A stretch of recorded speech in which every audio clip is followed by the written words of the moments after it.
Zambi wabukola wikala neto. Munda mwa mchimawani.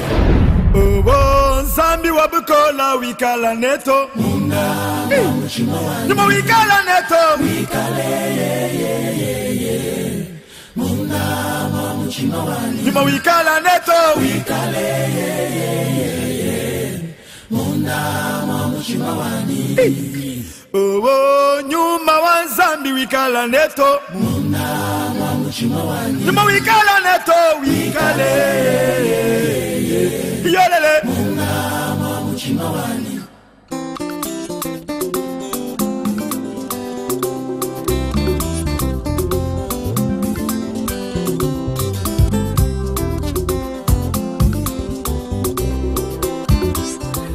Oh, Zambi one. Oh, Zambi. Ukalenga wine kwimba bishinza ngwa mukoro mose. Amen. Amen, amen. Amen. Tokoki ko betela Jésus maboko, betela Jésus maboko, beta maboko. Betela Jésus maboko, nalobi beta maboko. Nalobi betela Jésus maboko.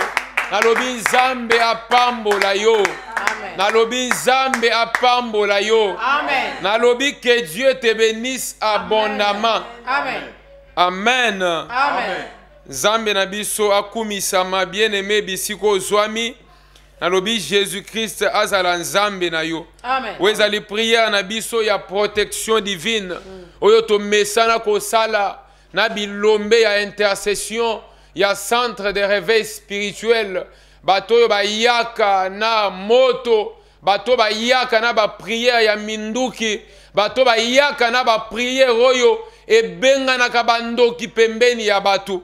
Parce que musalo yo Nzamba pesi biso eza musala ya kolongola ba demo na kati ya nzoto ya batu. Eza musala ya kobimisa batu na kati ya mabulu, na kobimisa batu na kati ya ba lien ya famille. Eza musala ya kobimisa batu na kati ya ba difficulté oyo eza ya ba lien bien-aimé familiaux.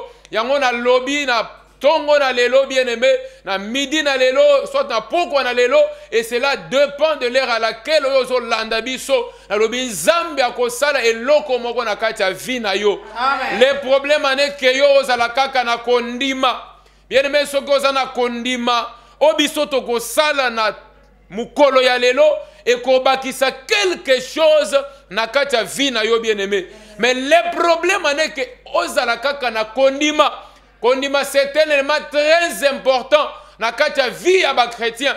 Ngana benga kondima bien-aimé eza lokola ema o ebenda kabikamwa. Soko za na kondima kati na yote bien-aimé, ça veut dire que non, tu n'es pas identifié lokola mwana ya Nzambe. Pourquoi? Parce que bana ya Nzambe baza batoyo bazo kuta kondima na kati na bango. Soki ba kuti kondima na kati na yo ezo identifier yo mbala moko ke okoki komata na Yesu. Pourquoi? Yango na batuni question balobi, quand Christ viendra, trouvera-t-il la foi?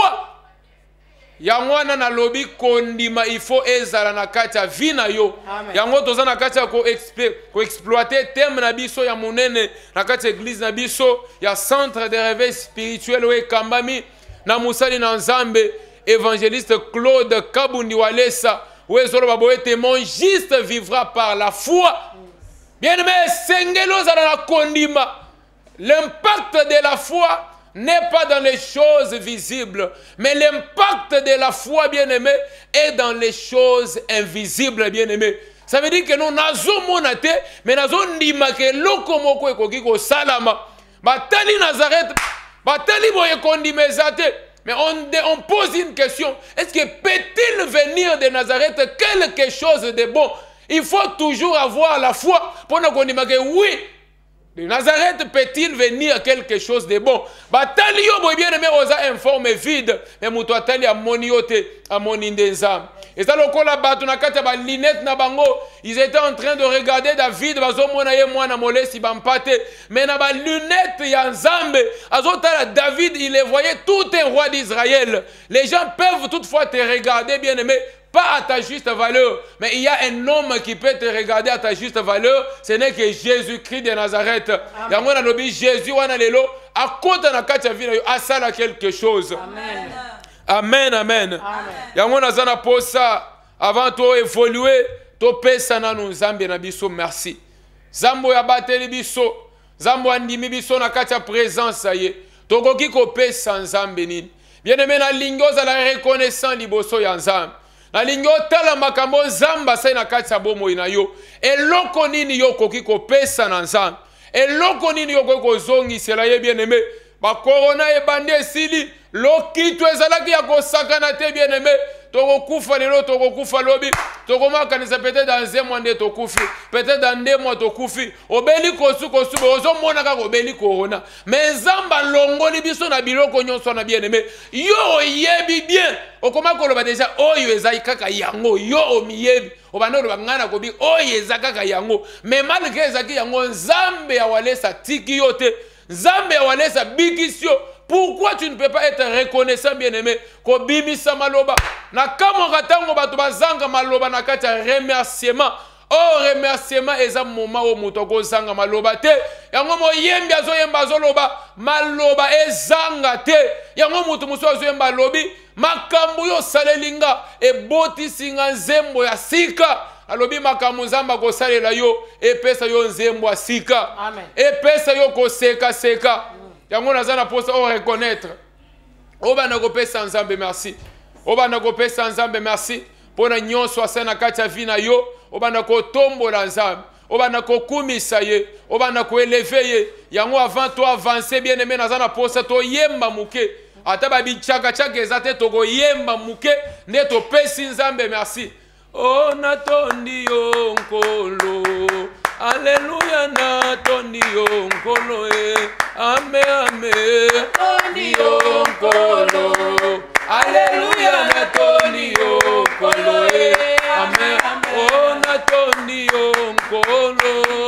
Alléluia natondi yo nkolo ame ame natondi yo nkolo. Alléluia natondi yo nkolo ame oh natondi yo papa na bana pona mazosali na tondi yo nkolo akumama tondi yo nkolo.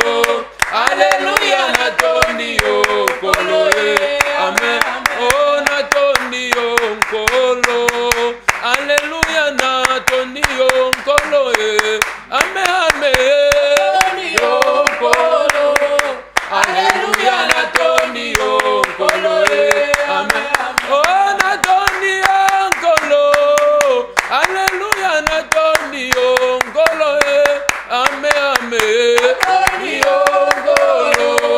Alléluia natondi yo nkolo amen oh mwamba mwamba mwamba mwamba mwamba Yesu ni mwamba. Alléluia mwamba mwamba mwamba mwamba Yesu ni mwamba. Oh mwamba wa mapendo mwamba uzima mwamba mwamba Yesu ni mwamba. Alléluia mwamba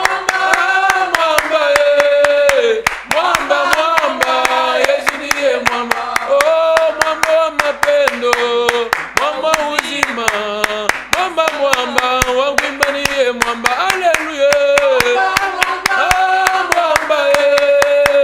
mwamba mwamba mwamba Yesu ni mwamba. Oh kumama kono Yesu kumama kumama mwana zambe kumama yawe kono Yesu kumama kumama mwana zambe oh yemba kumama tometi maboko kumama kumama mwana zambe kumama yawe kono Yesu kumama kumama mwana zambe oh yemba kumama azanzambe kumama kumama mwana zambe kumama yawe kono Yesu kumama kumama mwana zambe oh kono Yesu kumama kono Yesu kono Yesu kumama kono Yesu kono Yesu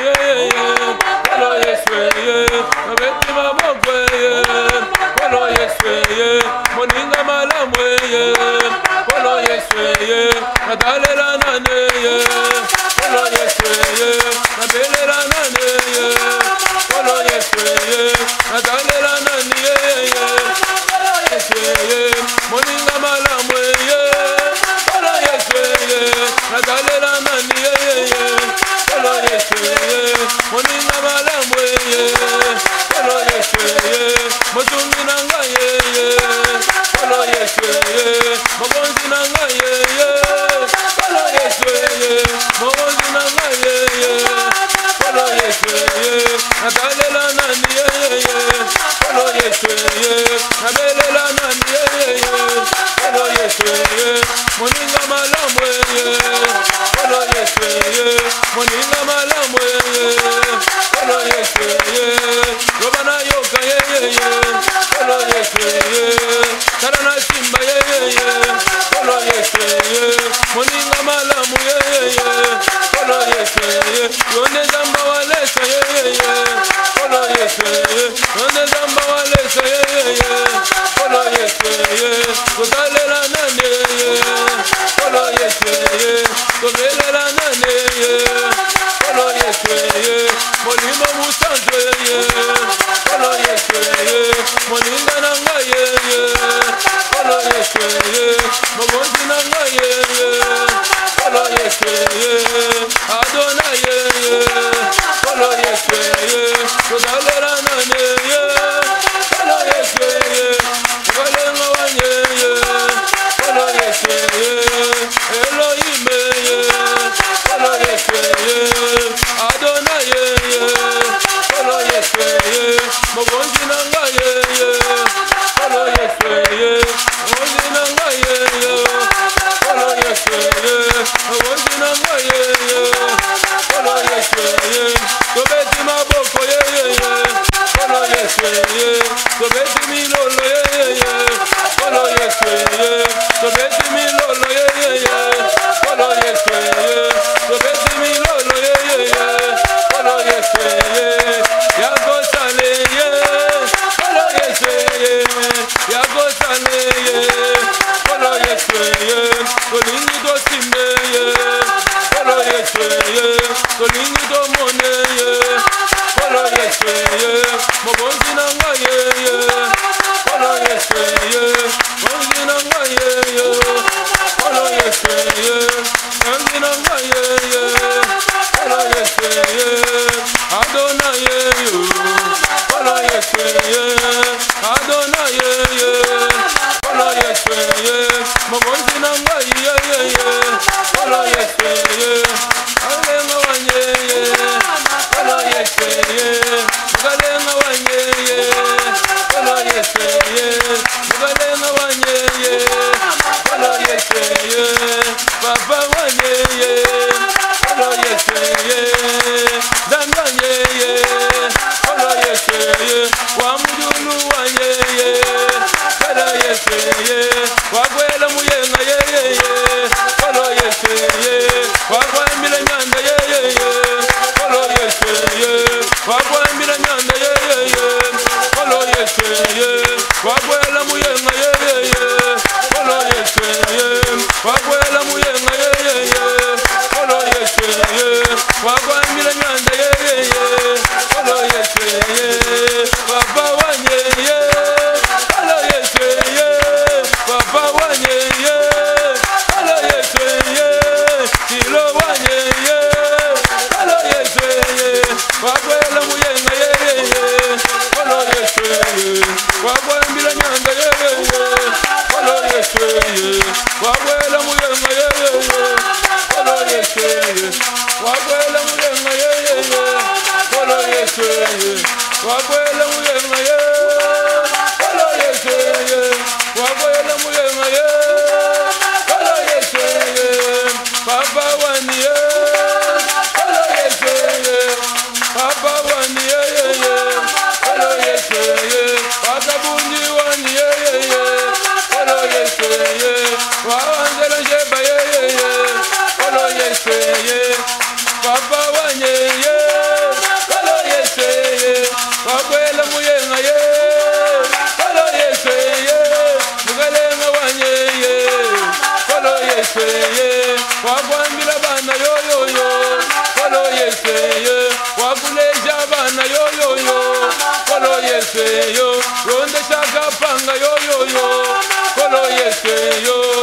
tendo abana yo yo yo kolo Yesu yo mwisho boti yo yo yo kolo Yesu yo tendo muntu yo yo yo kolo Yesu yo tendo muntu yo kolo Yesu yo tendo muntu yo kolo Yesu yene mena dana posto pesa nzambe merci ozo sambela ozo tombola mungongo sambela pesa nzambe merci sambela pesa nzambe merci pesa nzambe merci sambela sambela pesa nzambe merci sambela pesa yo merci Père éternel Dieu tozo pesa yo merci tozo pesa yo merci nzambe kotala bolamu na yo nzambe tozo pesa yo merci Seigneur Jésus Père éternel Dieu nous t'élevons Jésus nous te disons merci tozo pesa yo merci nzambe kotala bolamu na yo nkolo eza sujet malamu akokumisa yo kotala bolamu na yo nzambe eza sujet malamu akonetola yo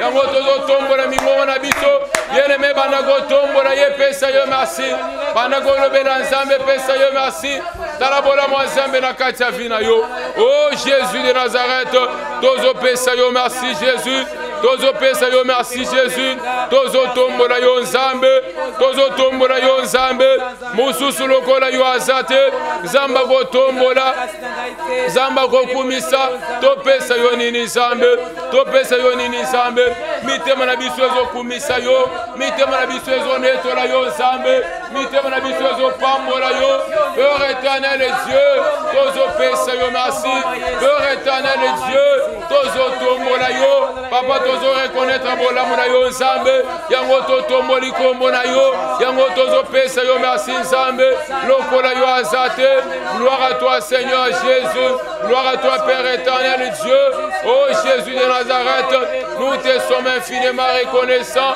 Jésus nous te disons merci lokola yo nzambe azate lokola yo nzambe azate natomboli kombo na yo natomboli kombo na yo nzambe na élevé yo Seigneur Jésus tombwa na tongwa lelo tombwa na yo Seigneur Jésus Père éternel Dieu nous te sommes infiniment reconnaissants Seigneur nous te disons merci na pesa yo nini nzambe na pesa yo nini nzambe bien-aimé okopesa nzambe yo nini pesa yo merci pesa nzambe merci bien-aimé pesa nzambe merci pesa nzambe merci tala bolamu ya nzambe na kati ya vi na yo bana kopesa yo merci bana kopesa yo merci bana kopesa yo merci oh Jésus de Nazareth natomboli mungongo nanga nazoloboza nzambe natomboli mungongo nanga nazopesa yo merci lokola yo azate Jésus lokola yo azate Seigneur lokola yo azate nzambe tozotombola kaka yo tozokumisa kaka yo tozoeleve kaka yo mitema na biso ndezoloba mitema na biso ndezotombola mitema na biso ndezokumisa oh Jésus de Nazareth tozotombola yo nzambe napesa yo nini nzambe napesa yo kaka matondo obateli libota nanga obateli église nanga obateli pasteur nanga Seigneur Jésus obateli tonga nanga nzambe napesa yo nini Jésus obateli libota mobimba kolo topesa yo nini nzambe obateli corps du Christ nzambe na maladie Seigneur ya mabe oh Jésus de Nazareth et aujourd'hui nous sommes vivants yango tozo reconnaître bolamu na yo nzambe nous élevons ton nom Seigneur au-dessus de tout nom nous élevons ton nom Seigneur au-dessus gloire à toi Père éternel Dieu gloire à toi Jésus de Nazareth gloire à toi Père éternel Dieu gloire à toi Jésus de Nazareth Jéhovah Jireh Jéhovah Shama Jéhovah Tchikeno topesa yo nini nzambe ozali kolo tozopesa yo merci bien-aimé reconnaître bolamu ya nzambe likolo ya vi na yo okopesa nzambe nini okozongisela nzambe nini okopesa nzambe nini bana kotombola nzambe bana kotombola nzambe bana koeleve nzambe lokola ya azate aza likolo ya nyonso ye nde tozotombola ye nde tozokumisa bokonzi na kimia eza yo bopesi na nyonso eza yo topesa yo nini nzambe mitema na biso ndezoloba mitema na biso ndezosakola mitema na biso ndezoloba toloba nini nzambe oh Jésus de Nazareth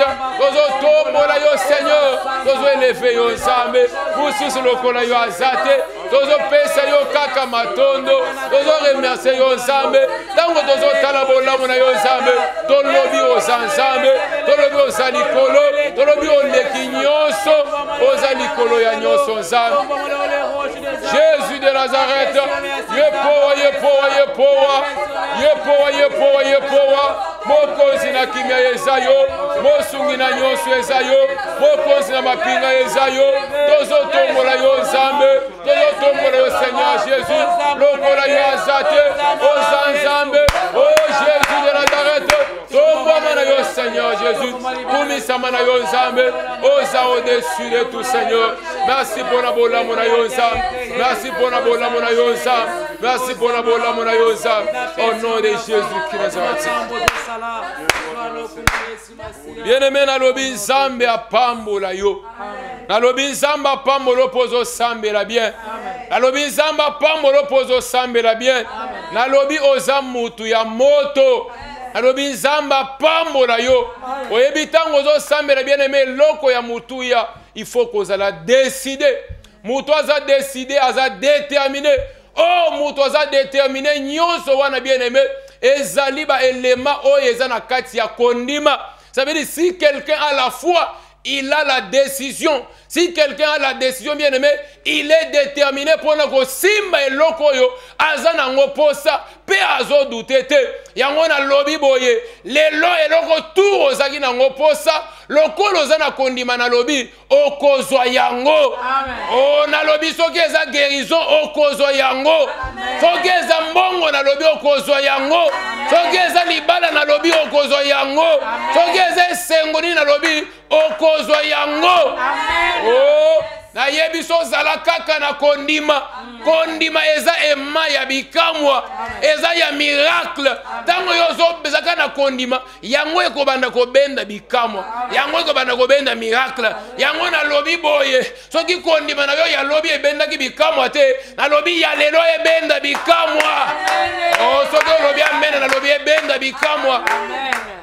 Bien aimé tozali ko évoluer tolingi tozwa exhortation muke bongo tokota na kati ya prière na biso na kati ya muzindo na kobunda bitumba ya molimo. Amen. Tolingi tozwa exhortation muke na ebande na yebisaki déjà que no toza na kati ya ko expérimenter soit ko exploiter thème na biso ya munene o toza nango bien aimé et pesi biso ba expérience ebele yango na lobi tozo expérimenter yango na ndenge ya kondima. Thème na biso toza na kati ya ko exploiter na église na biso na papa na biso wezali mon juste vivra par la foi. Yango zo yoka na zo ebiso makambo kondima parce que kondima neko identifier yo neko sala boet eloko moko eya epai na yo parce que sans la foi il est impossible de lui être agréable. Ça veut dire si tu viens bien aimé dans la présence de Dieu et que tu n'as pas la foi bien aimé et ko sala que no osimba eloko za nango posate tango yo zo ya bien aimé ndima kaka eloko moko ko sala manakati ya vina yo. Amen. Amen. Amen. Toujours tanga na 1 roi chapitre 17 à partir du 8e verset nous descendons. Alors la parole de l'Éternel lui fit adresser en ces mots: lève-toi, va à Sarepta qui appartient à Sidon et demeure là. Voici, j'y ai ordonné à une femme veuve de te nourrir. Il s'éleva et il alla à Sarepta. Ville, à Sarepta. Comme il arrivait à l'entrée de la ville, voici, il y avait là une femme veuve qui ramassait du bois. Il l'appela et dit: va me chercher, je t'ai pris un peu d'eau dans un vase afin que je boive. Et elle alla en chercher. Il appela de nouveau et dit: apporte-moi, je t'ai pris un morceau de pain dans ta main. Et elle répondit: l'Éternel, ton Dieu, est vivant, je n'ai rien de cuit. Je n'ai qu'une poignée de farine dans un pot et un peu d'huile dans une cruche. Et voici, je ramasse 2 morceaux de bois, puis je rentrerai et je préparerai cela pour moi et pour mon fils. Nous mangerons, après quoi nous mourrons. Élie lui dit: ne crains point, rentre, fais comme tu as dit, seulement prépare-moi d'abord avec cela un petit gâteau et tu me l'apporteras.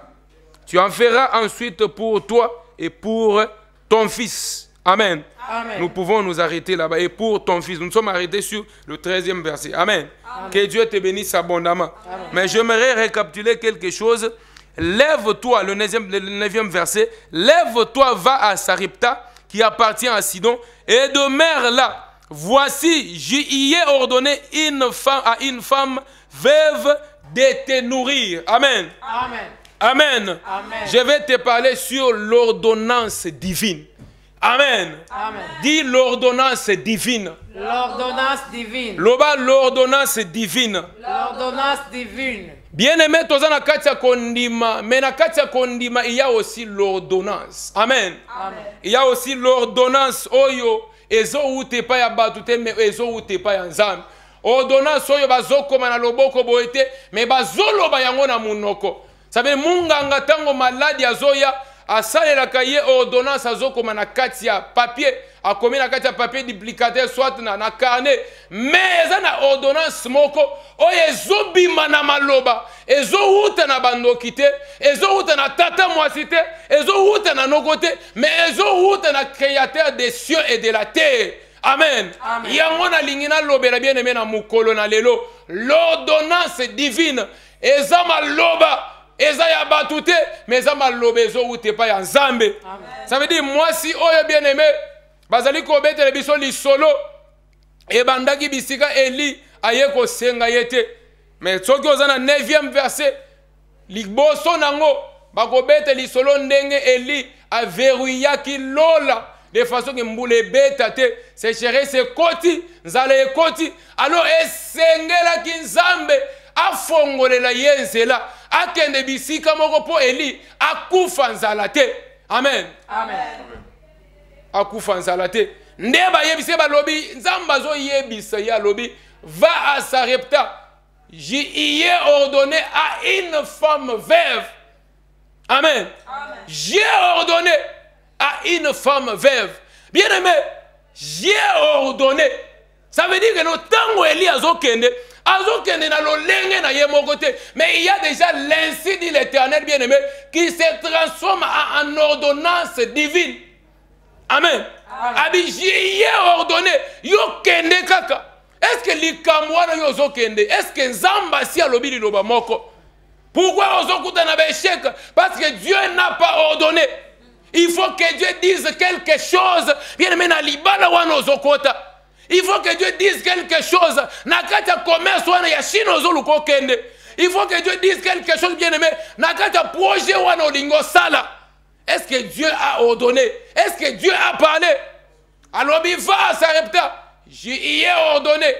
Ça veut dire que l'ordonnance divine vient avant. Yo ozo kende na kati accomplissement ya ordonnance divine. Yo ozo kende ozo tambo na kati ba dessin ya ordonnance divine. Yango nde s'accomplissaka. Yango nazozonga na ba koko ezo ba wete. C'est une prophétie dont le temps est déjà fixé. Même si elle tarde, attends-la. Elle s'accomplira certainement. Elle va vers son terme. Elle ne mentira point. Oh, soki nzamba lobi bien aimé. Ekokisama kaka. Soki olobi amen olobi nzambe a ordonné na kati ya vie na yo. Alobi j'ai ordonné. Vas-y seulement. Tango Eli akei, Dieu avait déjà ordonné. L'ordonnance divine. Tango akomi mbala moko akutani na mwasi. Bien soki nzamba lobeli yo okomona oyo nzamba lobi ekokokisama. Zamba kozaka te lobake ne mutu ye moko lobe. Mais si Dieu parle bien aimé, ya nzambe ata lelo monité, mais balobi c'est une prophétie dont le temps est déjà fixé. Même si elle tarde, attends-la. Pourquoi? Parce qu'elle s'accomplira certainement. Soki makambo ba yebisa yo na prophétie ute pa nzambe. Soki na ekokisama te na lobi okosimba yango. Pourquoi? Parce que c'est déjà l'ordonnance divine. Alobi lelo ordonnance divine ekokisama na kati ya vie na yo. Amen. Alobi j'ai ordonné. Azana posa nzambe a ordonné na kati ya vie na yo makambo minene lata yo. Amen. Ana posa nzambe a ordonné na kati ya vie na yo. Ozana posa libala a ordonné lelo libala e lata yo. Amen. Ozana posa ya guérison que Dieu ordonne afin que guérison est contre na kati ya nzoto na yo obika. Amen. Abi vas-y, j'ai ordonné. Akepe boye akuti moi simba la moko. Oh, ya yebisie moi c'est ça. Amen. L'ordonnance divine. Bien aimé, l'ordonnance divine, bien aimé, est très importante dans la vie à Banazam. Ça veut dire que tu ne peux pas marcher seul. Ils ont protégé, ils ont même na kati récite. Yango eza lokola marche à suivre. L'ordonnance divine. La plupart aujourd'hui échouent. Pourquoi? Parce qu'ils ne veulent pas marcher dans l'ordonnance divine. Ils veulent marcher dans leur pensée. Yango bazo échoué. Na lobi boye. Bien aimé, créer nzela ya sika. Obanda kotambola na sima ya ainsi dit l'Éternel. Makambo na yo eko échoué te. Amen. Abijié ordonné. Samba yebi ozana nsala. Zamba il faut ordonner. Zamba yebi ozana posa mwasi, il faut ordonner. Zamba yebi ozana posa mobali, il faut ordonner. C'est pourquoi il faut obéir à l'ordonnance divine. Loba ordonnance divine. Ordonnance divine. Loba bandoki basiba loba na vina nga. Bandoki basiba loba na vina. Mais etikali koloba ya nzambe. Etikali koloba ya nzambe. Bien aimé bato bene bazo tambola bandoki basiba loba na kati ya vina bango. Yo bandoki ba loba nini likolo ya vina yo. Ata bandoki ba loba yo ko bala te. Baloba yo ko bota te. Mais je te présente l'ordonnance divine. Yango ko effacer maloba bandoki na kati ya vina yo. Soki lobi amen na lobi ko l'ordonnance divine, c'est ce que j'appelle l'ordonnance unique. Ezakami balete ezakaka moko. Soki eye ataba lobi eza Jericho. Na koganga ya pamba Jericho ezokweya. Oh, a ordonné lobi boganga kaka. Est-ce qu'il y a pas Jericho? C'est parce qu'il y avait déjà l'ordonnance. Bien mais quelque chose qui vient du diable ne peut pas résister à l'ordonnance divine. Il y a un solo baboye. Vous pouvez y avoir l'ordonnance divine. Et simbali kamura yo. Ataba no kiba simba kango. E kwei sa yango. Soki lo bien mene kwei. Amen. L'ordonnance divine. Abijie ordonné. Pando kiba lobani likolo afina yo. Barekabita balobaki maloba lobi boko kotonga te boko demere kaka na kati ya batante vina bino mobimba yo baloba ni likolo vina yo. Je te présente l'ordonnance divine. Amen. Diable yebi munene ya ordonnance divine. Yango na Matthieu 4. Tango Jésus azo route na kati ya ko jeûner 40 jours bien aimé. Balobi il faut transporter dans les déserts par l'esprit. Amen. Amen. Diable ye pour tenter ye. Alobi si tu es fils de Dieu, ordonne que ces pierres deviennent des pains. Quand diable a yebi mutuya ya ordonnance. Alors ordonne que ces pierres deviennent des pains. Or l'ordonnance n'est que pour les fils. Ça veut dire que ceux qui ont fils, ils ont la puissance de l'ordonnance dans autres nayo. Alors ils ont la ordonnance dans autres nayo. Nazo yebi sande yo. Alors si tu es fils de Dieu, ordonne. Bien aimé. Diable a yebi mutuya ya ordonnance. A yebi que nous sommes en identité ya fils. Ndenge osawana. Ozana maloba na kati na yo. Oye koko siwe ordonnance divine. Oye koko esa maloba na ye. Yango ebisi ordonne. Mais le ordonnance c'est comme commandé par le diable. Toko ordonner to toko kwesa ndeye. Alobi nyonso baloba na vie na yo. Nalobi ekweya. Ordonnance divine ekwesa yango. Alobi lelo nzamba alobi yo ko fuluka. Alobi yo ko tombwama. Alobi j'ai ordonné. J'ai ordonné. J'ai ordonné. Lelo nzamba zo ordonné na kati ya vie na yo. Amen. Azo ordonné bien aimé. Bato ba kabelaka yo kaka bambongo. Azo ordonné bato ba linga yo kaka. Azo ordonné bien aimé obal avec facilité. Amen. Il faut que Dieu ordonne. Dans ton problème, dans ton histoire, c'est quoi? Il te manque juste l'ordonnance divine. Bien aimé, c'est ça ton problème. J'aimerais que tu pries. Oui, mais Seigneur ordonne. Est-ce que Dieu a déjà ordonné dans ta vie? Amen. Amen. Il faut que Dieu ordonne dans ta vie. Si tu es fils de Dieu, ordonne. Il y a une puissance dans l'ordonnance des miracles. Amen. L'ordonnance divine renferme la puissance de miracle. Yangona lobi lelo, ordonnance divine simba vina yo, et créer miracle la kati vina yo. Quand lobi amen lobi et créer miracle. Amen. Samba pambola yo. Amen. Que Dieu te bénisse abondamment. To suki wana pona ordonnance divine. Amen. Amen. Mizamba pambola yo. Lobi que Dieu te bénisse abondamment. Amen. Loba ordonnance divine. Ordonnance divine. Loba ordonner la vie nanga. Ordonner la vie nanga.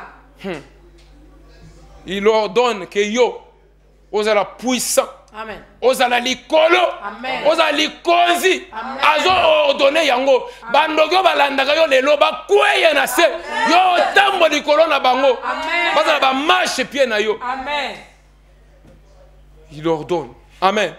Azana posa to sambela loba nkolo Yesu Kolo Yesu. ordonné na kati ya vie nanga. Ordonné na kati ya vie nanga. Vie nanga pe changer. Vie nanga pe changer. Vie nanga pe bongwana. Vie nanga pe bongo. Loba nkolo Yesu Kolo Yesu. ordonné Ordonné. na banda kovanda kana yo. Na banda kofanda kana. Loba nkolo Yesu Kolo Yesu. ordonné Ordonné. présence na yo Présence na yo. ezala kati nanga Ezala kati na yo. evanda nanga Evanda na yo. ozobanda kobeta maboko ozosambela aordonné na kati ya vie na yo aordonné na vie na yo sambela bela ordonnance vie na aordonné avanda na yo aordonné présence na ye evandaka na yo etambolaka na yo ezalaka na yo chaque fois sambela yebisa ye ordonne Seigneur yebisa ye ordonne Seigneur yebisa ye ordonne Seigneur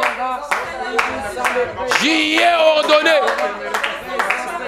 Père éternel et Dieu azana posa ordonné ensemble poto vanda na yo azana posa ordonné ensemble poto sepela na yo azana posa na yo ensemble ordonné poto zala na yo ensemble ordonne Seigneur ordonne Jésus ordonne Seigneur que présence na yo eza na biso bisika nyonso evanda na biso partout ordonne Seigneur oh Samba lola ordonné ordonné na vanda na yo tongo pokwa ordonné na vanda na masumu te ordonné na vanda na mabete ordonné na zala bien ordonné présence na yo etambusanga ordonné présence na yo ezala nanga ordonné présence na yo esimbanga ordonné présence na yo ekambanga ordonné présence na yo elatanga ordonné présence na yo Nzambe esimbanga Yesu loba Yesu loba Yesu loba ordonne Seigneur que je devienne puissant ordonne Seigneur oh Zambalola loba Zambalola loba Zambalola ordonne Seigneur navanda kaka na yo bien-aimé yebise ordonne présence na yo ordonne navanda na yo ordonne na solo na yo ordonne na beta na ma solo bisika nzamba za bien-aimé molilie yakate ordonne Seigneur ordonne Seigneur ordonne Seigneur ordonne Seigneur ordonne Seigneur au nom de Jésus bien-aimé nazana poso sambela nazana posa oyebisa Nzambe ordonnance yo ebanda kosala na kati ya vinanga nazana posa ordonnance yo etambola likolo ya ba ordonnance bandoki oyo basi balobi na kati ya vinanga badevansaki yo na ba ordonnance na bango sorcelerique mais ordonnance na yo Nzambe etelema epese balobi ordonnance na yo eyana ezo renfermer puissance ya miracle ebete na ba ordonnance maloba bandoki nyonso ebanda kokweya kweya ngana bala ngana bota ngana bonga ngana tombwama yanga makambo échanger banda kosambela banda kosambela banda kosambela banda sambela bien-aimé sambela banda kosambela ordonnance yo Nzambe ordonnez Seigneur ordonnez Seigneur ordonnez na bota ordonnez na bala ordonnez makambo nango ezala bien ordonnez maman moko Seigneur malade esila ordonnez papa moko pasa yekende ordonnez difficulté kende Nzambe ordonnez Seigneur ordonnez Seigneur ordonnance na yo ezala likolo ya bandoki ordonnance na yo ezala likolo ya basorcier ordonnance na yo ezala likolo ya badémon ordonne Seigneur ordonne Jésus kaka ordonnez maman oyo alongwa na kati ya soins intensifs ordonnez frère oyo abima na hôpital ordonnez mwana mwasi oyo abota ordonnez mwana mwasi oyo abota ordonnez vie échangée ordonnez Seigneur ordonnez Seigneur ordonnez Seigneur ordonnez vie ebonga ordonnez makambo échangé ordonnez toto mwama ordonnez makambo échangé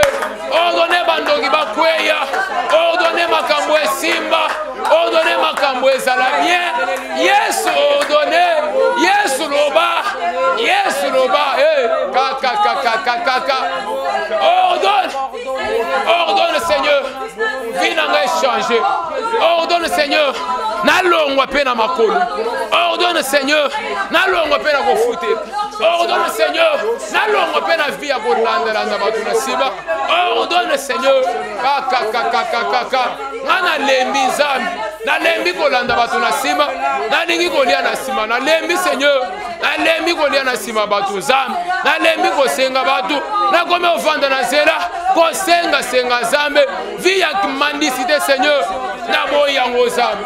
Oh Jésus, ordonnez zambe azana mutute nana ko salisa ye nana ko kamba ye avandi kaka na zela musala ko senga muto ko sunga zate Yesu telema na boyi fi ya kibatime na boyi yango zambe telema zambe telema Seigneur Jésus ordonnez na mona ordonnez na simba ordonnez na mona ordonnez na simba au nom de Jésus ordonnez Seigneur.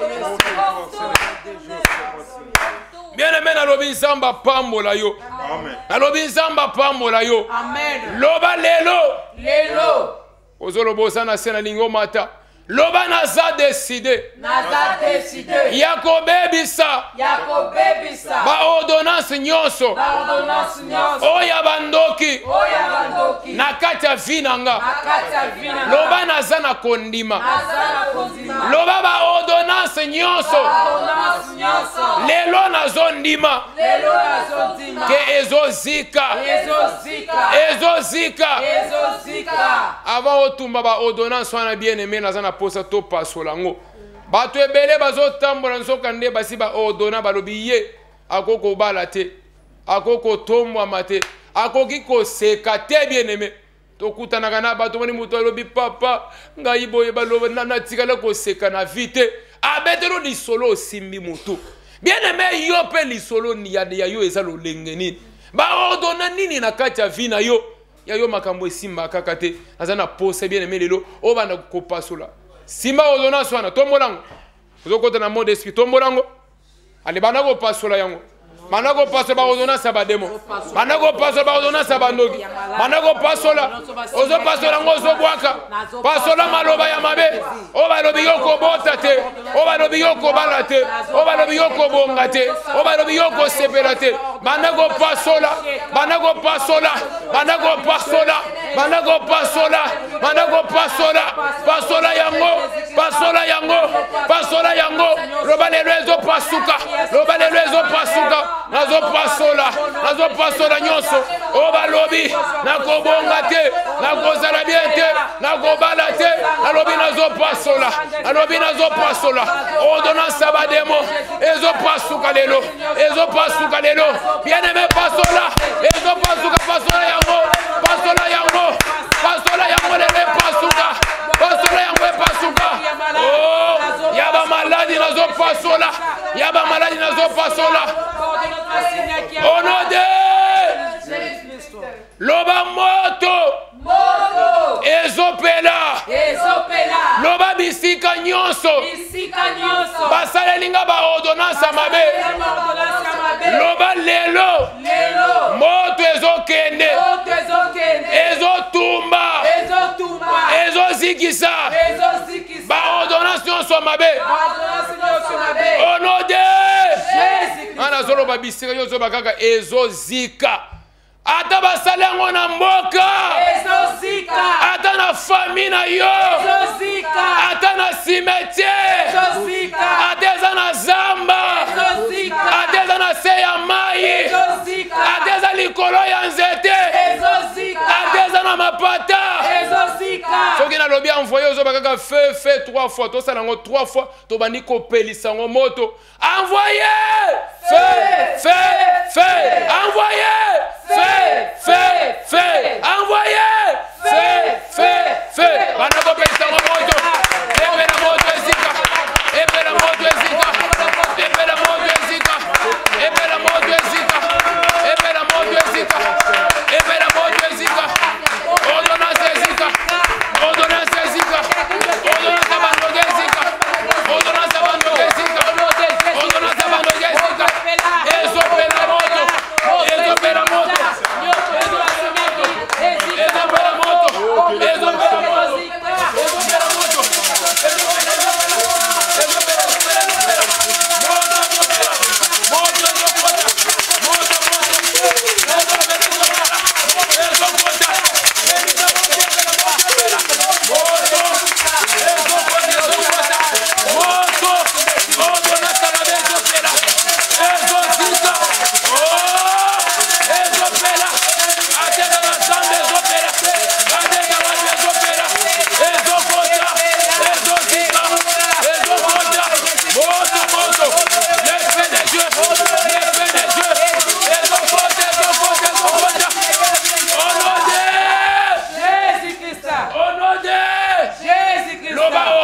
ordonnance nyonso esi eziki. Ordonnance nyonso esi eziki. Loba nyonso esi eziki déjà. Nyonso esi eziki déjà.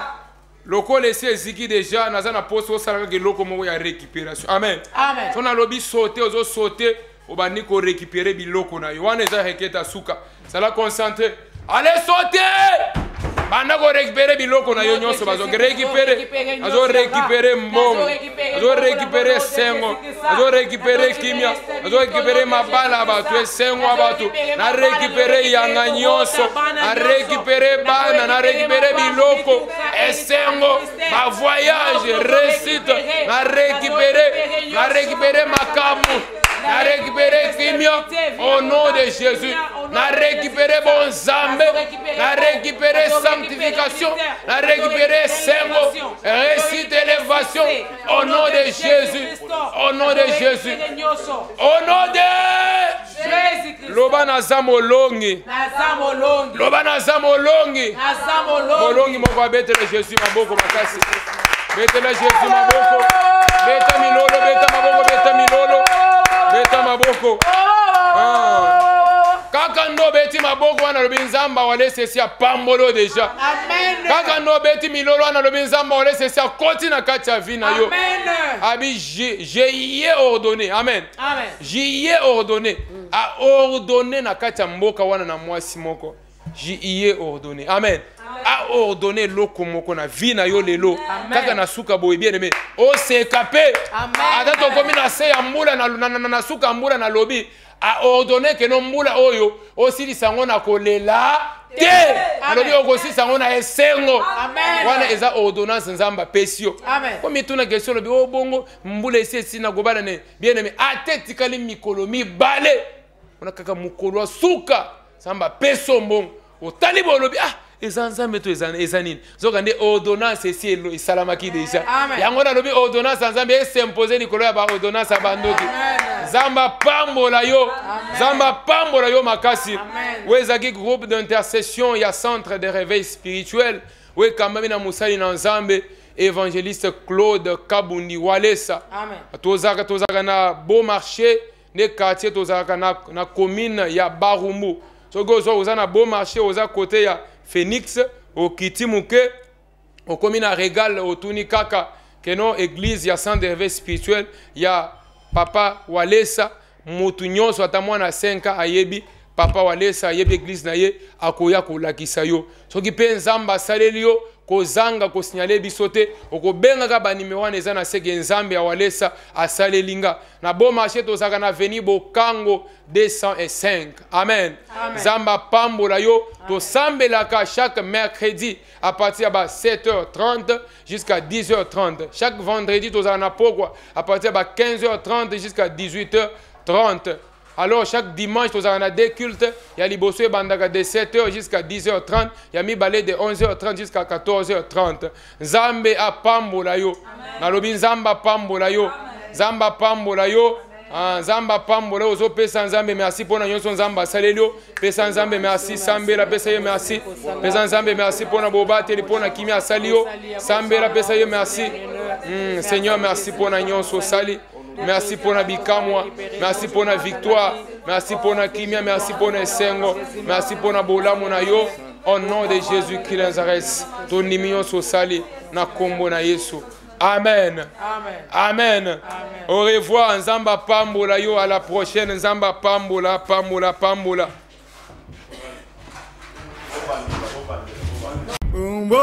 Zambi wabukola wikala neto. Zambi wabukola wikala neto. Nyuma wikala neto.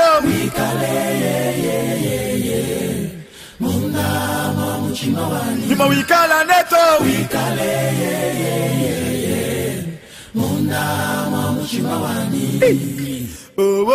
Nyuma wa Zambi wikala neto.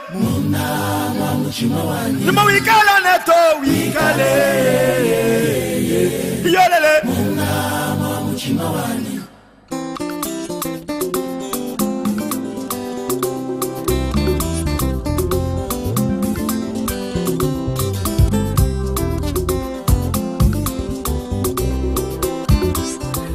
Oh Nzambi wangu, oh Nzambi, ukalenga waini kwimba bishinza ngwa mukolo bose.